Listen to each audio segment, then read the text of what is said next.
Teka-teki kasus pembunuhan Vina Dewi Arsita atau Vina dan Muhammad Rizky atau Eki semakin ruwet. Peliknya kasus yang terpendam selama 8 tahun ini menandakan adanya masalah di kepolisian. Sebagaimana diketahui, kasus pembunuhan Vina Cirebon kembali mencuat usai munculnya film Vina sebelum 7 hari yang viral. Selang beberapa lama setelah film yang diambil dari kisah nyata itu diputar di bioskop, kepolisian langsung berhasil menangkap Peggy Setiawan alias Peron yang diduga sebagai satu dari ketiga pelaku yang buron. Peggy sendiri selama ini disebut-sebut sebagai otak pembunuhan Vina. Namun, Kabid Humas Polda Jabar, Kombes Jules Abraham Abbas mengatakan pihaknya belum bisa berkomentar lebih banyak lantaran masih menunggu proses penyelidikannya rampung dilaksanakan. Hingga kini, kepolisian masih belum merilis secara pasti wajah Peron dan bagaimana proses penangkapannya. Hal tersebut lantas membuat publik mempertanyakan kebenaran dari penangkapan Peggy. Tak hanya itu, banyaknya pergantian Kapolda Jawa Barat di tahun terjadinya pembunuhan Vina juga menjadi sorotan.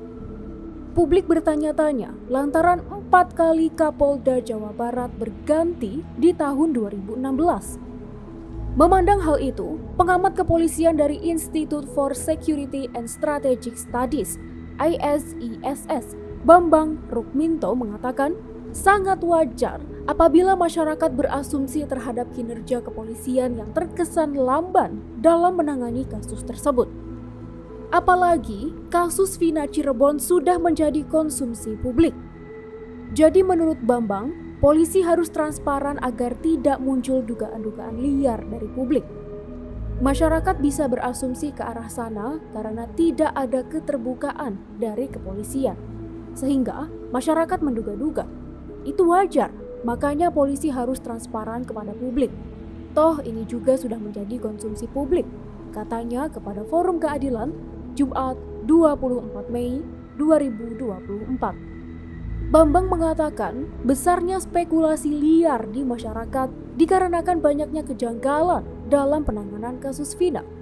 Di antaranya seperti 3 DPO daftar pencarian orang yang tak kunjung ditangkap dari tahun 2016. Kemudian ada berita acara pemeriksaan atau BAP yang dicabut.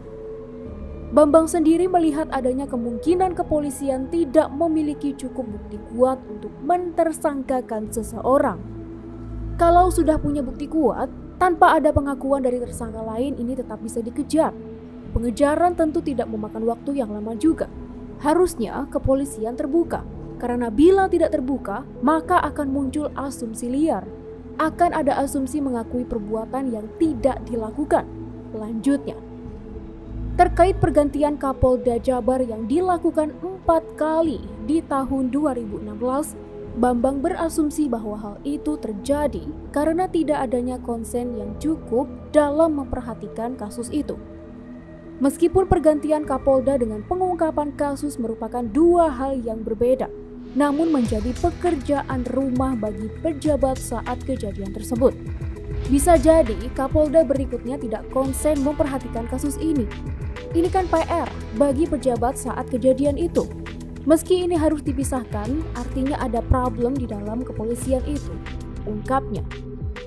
Bambang melanjutkan, demi memberikan klarifikasi kepada masyarakat, Propam Polri harus melakukan audit terhadap kinerja polisi di wilayah Polda Jawa Barat. Kompolnas hingga Komnas HAM juga harus dilibatkan guna mengawasi proses penyidikan agar berjalan sesuai aturan. Kalau tidak diawasi, akan muncul pemaksaan atau intimidasi yang sekarang diduga terjadi pada Saka, salah seorang tersangka. Bisa jadi penyidikannya lemah, tidak kompeten, atau ada tekanan dari pihak lain, atau tidak bisa menemukan bukti lain. Ada missing link, ada bagian yang salah sehingga konstruksi itu roboh, papar Bambang. Bambang juga tak memungkiri mengenai adanya dugaan intervensi dalam proses penyidikan. Intervensi yang dilancarkan bisa untuk kepentingan politik, ekonomi, hingga kepentingan atasan. Bisa jadi intervensi dalam proses penyidikan kepolisian, bisa politik, ekonomi, atau atasan. Biasanya muncul emosi yang menonjol. Akhirnya penyidikan tidak objektif. Akhirnya muncul bangunan yang lemah dan ketika salah satu elemen dicabut, akhirnya roboh. Tandasnya.